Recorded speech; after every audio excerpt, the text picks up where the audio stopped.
Hello people, today I'm doing a review of The Batman. I cannot believe I'm actually sitting here doing this review right now. I've been waiting for this movie since August 2020. I still go back and watch my trailer reaction and still see myself get absolutely blown away by what I was seeing in that trailer. And here I am finally able to talk about it. And when you go into a movie, when your expectations are this high, you really try to lower them last second. And even though you try to lower them last second, you still have those expectations. Because honestly, my expectations were this is going to be one of the best comic book movies ever made. And, when you have expectations like that, it can be a little scary because, like, I know I don't want to have these expectations, but when your hype is this high for it, and when you hope the movie can be, you know, it's hard for a movie to really reach that. So you always try to dial it back. And I'm very happy to say that this movie met my expectations. Did it exceed them? No, it didn't. I have a flaw with the movie. I just have one flaw, and I can't necessarily get into it. It's a spoiler. I'll just say people are complaining about the third act. I don't think it's necessarily it's an element in the third act that I have a problem with.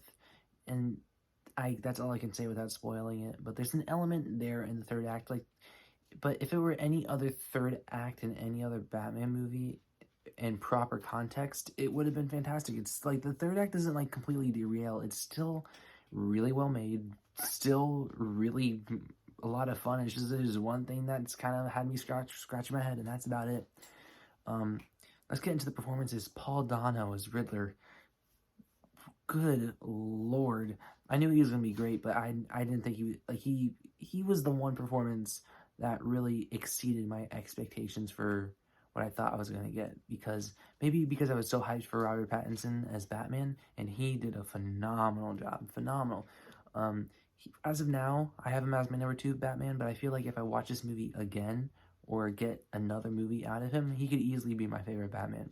But this Bruce Wayne or Batman is very reserved. He does not like the persona of Bruce Wayne, or not necessarily. They never really get into whether he likes the persona of Bruce Wayne or not, but more so, Batman is his priority.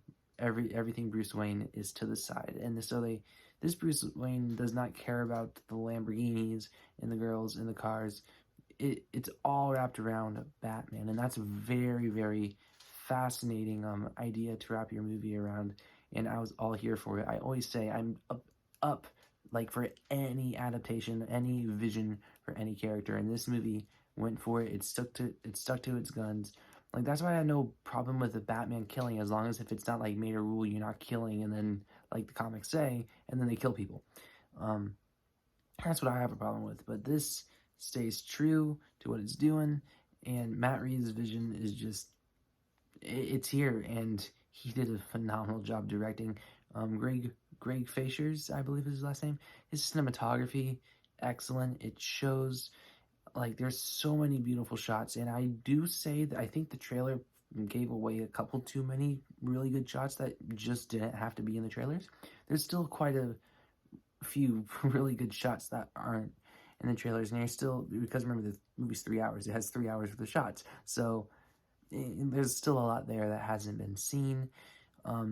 It's a detective movie. It's a investigation, and so you have to keep that in mind. It's not a traditional comic book movie, and I'm all here for that.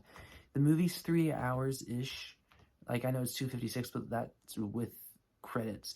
So the movie's around 3 hours, but I never felt its runtime, and I really think the movie has perfect pacing.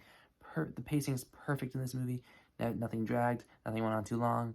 I think pacing from beginning to end is great. I know people are saying that it has lack of Alfred, and while I can see why people could be saying that, I will say one of my favorite scenes of the movie has to do with Alfred. I can't give you the context, and it's not what you think. You'll know it's a very emotional moment between him and Bruce, and it's one of my favorite scenes, if not my favorite scene in the movie. It's no action, nothing bombastic.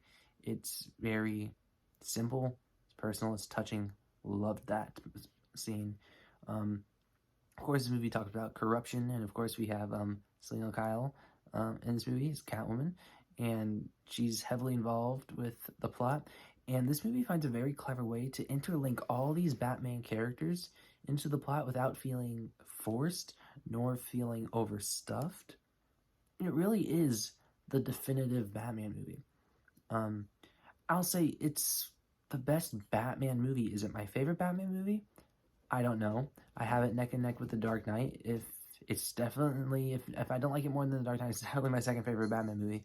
I still need to debate that in my head. I still need to think about it. I probably need to see the movie again, give myself a couple years, because when you have The Dark Knight, we had that for so long.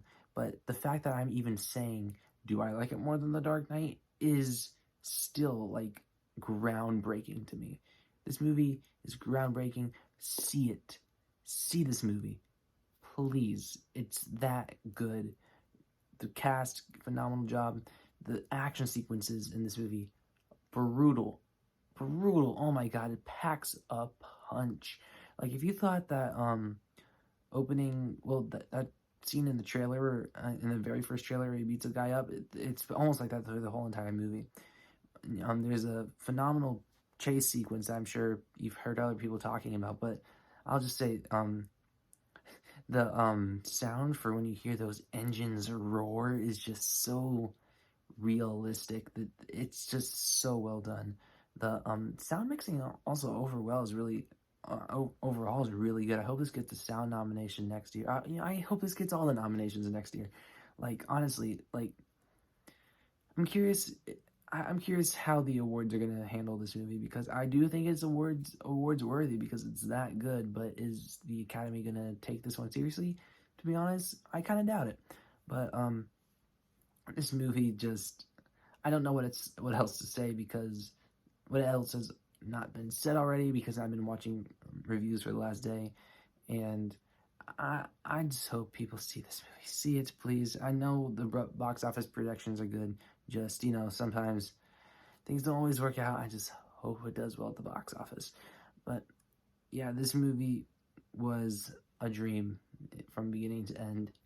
Like, I could have not asked for any better. Sorry, my camera cut out there for a second, but the movie is exactly what I wanted it to be, and maybe a little bit more when it comes to the emotional parts of the movie. This movie's a little bit more emotional than I thought. Um, I'm just very happy with this overall. It was exactly what I wanted. So yeah. Anyways, I want to give The Batman a 9.7 out of 10. So comment down below what you guys saw of The Batman. What are your expectations for it if you haven't seen it yet? And do you think I'm crazy? What do you guys think of the movie? So yeah. Anyways, like, share, subscribe, and stuff like that. And adios.